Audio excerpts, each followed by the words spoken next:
नमस्कार दोस्तों। सन 1929 ईस्वी में दिसंबर में लाहौर में भारतीय राष्ट्रीय कांग्रेस का अधिवेशन पंडित जवाहरलाल नेहरू की अध्यक्षता में हुआ, जिसमें प्रस्ताव पारित किया गया कि जब तक कि अंग्रेज सरकार 26 जनवरी 1930 तक भारत को डोमिनियन पद प्रदान नहीं कर देती, तब तक भारत ब्रिटिश साम्राज्य में ही स्वशासित इकाई बनी रहेगी और भारत को जिस दिन पूर्ण स्वतंत्रता की घोषणा होगी उस दिन से 1947 में स्वतंत्रता प्राप्त होने तक 26 जनवरी को गणतंत्र दिवस के रूप में मनाया जाता रहेगा। इसके पश्चात स्वतंत्रता प्राप्ति के वास्तविक दिन 15 अगस्त को भारत के स्वतंत्रता दिवस के रूप में स्वीकार किया गया।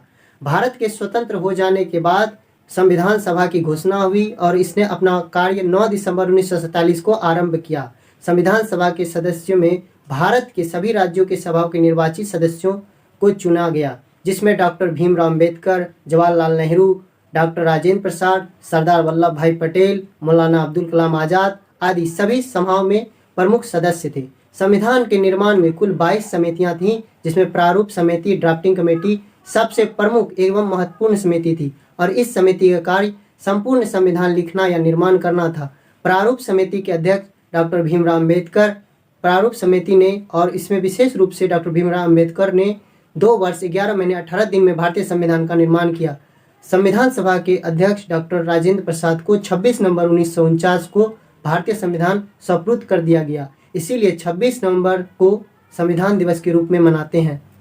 संविधान सभा के संविधान का निर्माण के समय कुल 114 दिन की बैठक हुई और इसमें प्रेस और जनता ने खुले रूप से भाग लिया। अनेक सुधारों एवं बदलावों के बाद सभा ने 284 सदस्यों ने 24 जनवरी 1950 को संविधान को 2 हस्तलिखित कॉपियां में हस्ताक्षर किए। इसके 2 दिन के बाद 26 जनवरी 1950 को यह देश भर में लागू हो गया। 26 जनवरी का महत्व को बनाए रखने के लिए इस दिन संविधान कॉन्स्टिट्यूट असेंबली द्वारा इसे स्वीकृत किया गया।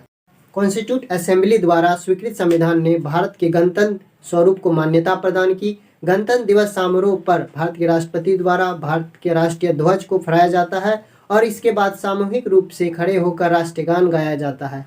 फिर राष्ट्रीय ध्वज तिरंगा को सलामी दी जाती है। गणतंत्र दिवस को पूरे देश में, विशेष रूप से भारत की राजधानी दिल्ली में बहुत उत्साह से मनाया जाता है और हर वर्ष राजपथ पर एक भव्य पैरेड आयोजित की जाती है और इस भव्य पैरेड में भारतीय सेना के विभिन्न रेजिमेंट, वायुसेना, नौसेना आदि सभी भाग लेते हैं। इस समारोह में भाग लेने के लिए देश के सभी हिस्सों से राष्ट्रीय कैडेट कोर आते हैं और समारोह में भाग लेना एक सम्मान की बात होती है। पैरेड आरंभ करते हुए प्रधानमंत्री राजपथ के एक छोर पर इंडिया गेट पर स्थित अमर जवान ज्योति पर एक पुष्पमाला अर्पित करते हैं। इसके बाद शहीद सैनिकों की स्मृति में 2 मिनट का मौन रखा जाता है। यह देश की संपूर्णता की रक्षा के लिए लड़े हुए युद्ध एवं स्वतंत्रता आंदोलन के लिए बलिदान देने वाले शहीदों बलिदानों एक स्मारक है। इसके बाद प्रधानमंत्री अन्य व्यक्तियों के साथ राजपथ पर स्थित मंच तक आते हैं और राष्ट्रपति बाद में अफसर मुख्य रूप से अतिथिगण उसके साथ आते हैं। पैरेड में विभिन्न राज्यों की प्रदर्शनी भी होती है। प्रदर्शनी में हर राज्य के लोगों की एक अलग विशेषता होती है और वहाँ के उनके द्वारा गाया गया लोकगीत, कला, दृश्य चित्र प्रस्तुत किया जाता है। हर प्रदर्शनी में भारत की विविधता, सांस्कृतिक समृद्धि प्रदर्शित होती है।